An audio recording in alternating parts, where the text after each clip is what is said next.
I'm Holly Robinson Peete, and I'm pleased to be working with Cigna Healthcare on a podcast called The Visibility Gap. In this episode, we're talking about how unconscious bias in the workforce can sometimes make people feel unseen, leading to avoidable health issues. Let's dig into this. Companies that are diverse and inclusive are 70% more likely to grow, and we all want that. And yet, 60% of workers feel like their current workplace is biased. There clearly is more work to still do. I'm lucky enough to have a couple of experts here with me today, so let me introduce you to them. I'm joined by Jennifer Brown, award-winning entrepreneur and globally recognized DEI thought leader. Using the concept of inclusive leadership, Jennifer has helped leaders across a variety of industries institute her leadership strategies, now adopted by some of the biggest companies in the world. Thank you for being here, Jennifer. Thank you. And this is Jackye Clayton, a human resources thought leader and inspirational speaker. She is Vice President of Talent Acquisition and DEIB at Textio. Jackye is focused on growing businesses through in-depth analysis and was named one of the 9 powerful women in business you should know. Welcome, Jackye. Thank you. This episode is about how we understand each other. You can work for a large enough company that can have departments that are good at seeing employees, but also have departments that are terrible at seeing the unseen. I really want to open this up to a conversation between the three of us. How can companies and leaders bridge those divides? Jackye, I'll start with you. I think what we have to remember, and I always think it's funny, if I ask Black or brown people at work, how's everything going? It's always fine. Mm-hmm. And then I'm like, okay, now that we're done with that, right. I'm going to walk out this door and I'm going to come back and then we're going to have a real conversation. Me a real answer. Yeah. But so when you talk about bringing your whole self to work, I'm only going to bring to work what I feel safe bringing you, regardless of what you call that. And I don't think that people that don't have the experience or that natural curiosity are going to continue asking the question. And they will ask their employees and say, how are you doing? And they'll say, fine. And then they'll say, good. I don't understand why we have a problem then. And so that's why it's so important that we put systems in place with the intention of making someone comfortable so that they don't have to ask some of those questions, but build the relationship so that when you do ask those questions, they feel comfortable enough to give you the right answer. Yeah. I love that. And if you want to be an ally, speaking for people, non-Black and brown people, heterosexual, cisgender people, you have to ask more than once. You have to pursue. You need to be consistent and insistent on building relationships with people where trust happens to the point where somebody says, actually, I really am struggling. Actually, I am contending with XYZ, or this is coming up for me. So it really takes a lot more proactivity than I think a lot of people do. They check the box, but hanging in there with people and really demonstrating with your actions that you really do. It's not just you want to know, you need to know. I always think from a Black woman's perspective, as you try to become something that you're not, you are already unseen, but now you're part of creating the unseen life because you can't be fully yourself. And so you have years in that when you don't even have the words for it. And so some of this that you bring, and then you find yourself later, you're working, you're an executive, and you're like, what do I do now? Like, when do I get to be me? Mm-hmm. And your body has a weird way of doing that for you if you don't pay attention to what you're stuffing, if you don't address those things. I mean, you literally get sick. It's like when you have a cold and you'll say, I show up anyway. Then all of a sudden, you are knocked out for 2 weeks. And it's like, oh, we just needed you to lay down or take it back for a minute. But we don't think about that in terms of our physical health when it comes to stress or trying to mask yourself or not being able to be true to yourself. Yeah. Well, as a white woman who thinks a lot about the ease with which I navigate environments that are majority people that look like me, the sensitivity I've developed that I've worked on that I try to teach leaders is the understanding of the different traumas that have accumulated for people that we don't see, that are invisible in ourselves too. Just there are no people that don't have trauma. But the sensitivity, the way that we need to be educating ourselves about all the different life experiences that are showing up in the people around us that we need to be successful with. Both sides need to cooperate here and really get to the bottom of what's going on, and then take it on and hold ourselves accountable for looking into it, supporting it, educating around it, destigmatizing it. That's the other thing. None of this stuff wants to be said. We all avoid it. And we're so used to avoiding it and downplaying it, and it eats away at us, but it eats away at the health of the organization. Yeah, this is what people don't understand. We need to teach these companies how to learn to look for this, right? To learn to look for it, and continuing that idea, like what health impacts emerge when companies don't make attempts, real true efforts to look for these things? What health impacts do we see? I think the number one thing is anxiety and depression that sometimes ends up being leave, right? You're talking about leaving at 3 months at a clip. Or, we see the burnout, headaches, migraines. But a lot of that anxiety is a lot of it affects your mental health more than anything else. But then what's also interesting is that we have other lives outside of this. Like, no one has time for any of that. And I think that we don't look at, I used to have a headache every day at 5 o'clock.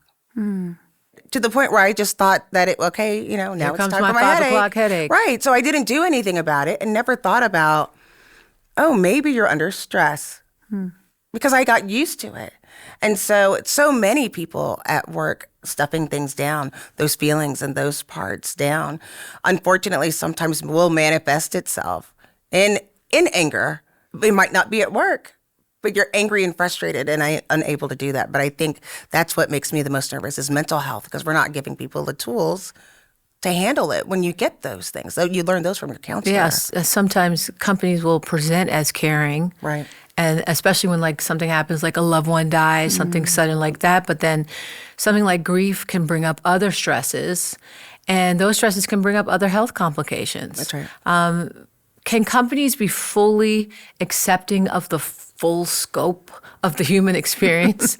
I mean, it's a fair question. It is. I mean, I hear sometimes managers say, "Where does it end? Where does the individual's responsibility, end, and the company's responsibility begin?" And it's changing, and it's changed. I think with younger talent, there's an expectation that there's no boundaries, and a lot of people laugh about the no boundaries thing, but it's also true about people's lives outside of work, the racism and isms they're experiencing outside, bringing that in and not being able to compartmentalize it and not being willing to compartmentalize it.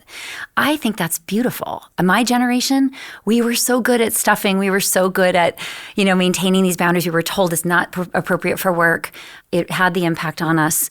We burned out. We have the scars. I have great hope that it will change, because it will be forced to change by a generation that is much more in tune with naming things right away. That tells us something. That is the beginning of the health impact. The stress of having to be one person here, another person here, and not really fully figuring out which one is who you truly are, has got to have some impact. It's a lot of identities that are doing this around seen and unseen diversity dimensions, and it's extra work, it's double work, it's triple work. That work, the word intersectionality refers to the compounding effects of multiple stigmatized identities, and the sort of difficulty of holding all those things that create different reactions to you, and then different things to manage, because basically you're trying to educate and make everything okay all the time at the same time as you're trying to make yourself feel okay. Because, you should be your first priority. I mean, you're the one on the receiving end of unexplored unconscious bias, or sometimes conscious bias. You have to take care of others. So it's such a double standard and a triple standard that some of us have to exist in this tiny, narrow, lane in terms of how we're allowed to behave, you should feel honored when somebody shares the truth with you. And you should believe them the first time. That's the other thing. What I often say to people who want to move in their allyship, I say, you should know the top 10 things that happen for different groups that aren't like you. You should know what they hear, what the jokes are, what the comments are, what the assumptions are. There are things that Black women face, very specifically. There are things that LGBTQ people face. And in your allyship, I recommend as a student committing those to memory. And then the question becomes, are you on the lookout for them in yourself and others? Do you intervene? Do you turn something into a teaching moment? Do you follow up with someone who said something to educate them? I heard a speaker that talked about micro appreciations. And that's when you go behind the scenes and said, I'm so glad you spoke up. Like, thanks for saying something. Like, that's something that we can all do, is offer that praise or agree with someone publicly in front of everyone so that they can see someone else has that same issue, so that the burden doesn't fall on the person who's experiencing the pain and the trauma. And Jackie's point's so good. I just want to build on that.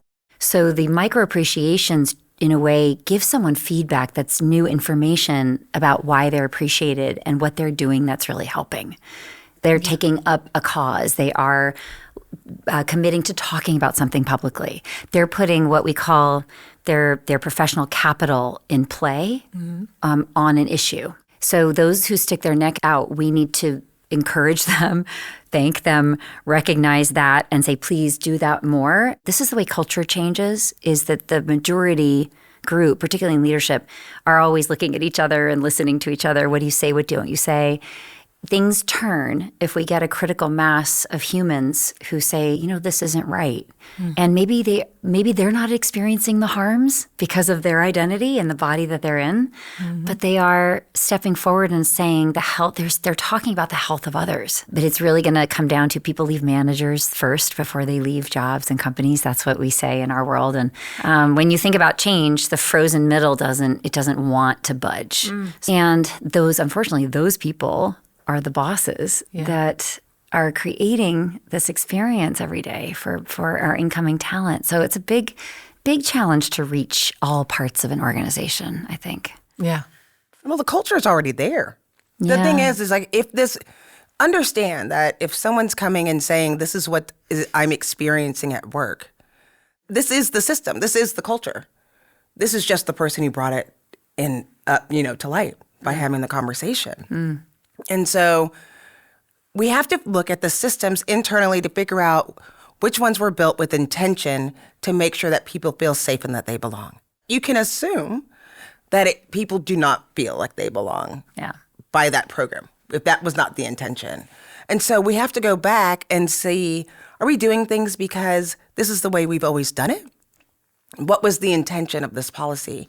What was the intention of this activity? What is the outcome that we were hoping to see as a result? And then pivot if it's not working. I always learn so much when I talk to you, and thank you both for being a part of this conversation. It's complex and they're difficult conversations, but that is exactly why we have this podcast. It's so important to continue to talk like this. This is how we get to some good solutions. So thank you so much. We know it can be hard to see the invisible challenges that people we work with every day are going through. But by practicing empathy, insight, and awareness, it's possible. And conversations like these are where we start. I'm Holly Robinson Peete, and this has been The Visibility Gap.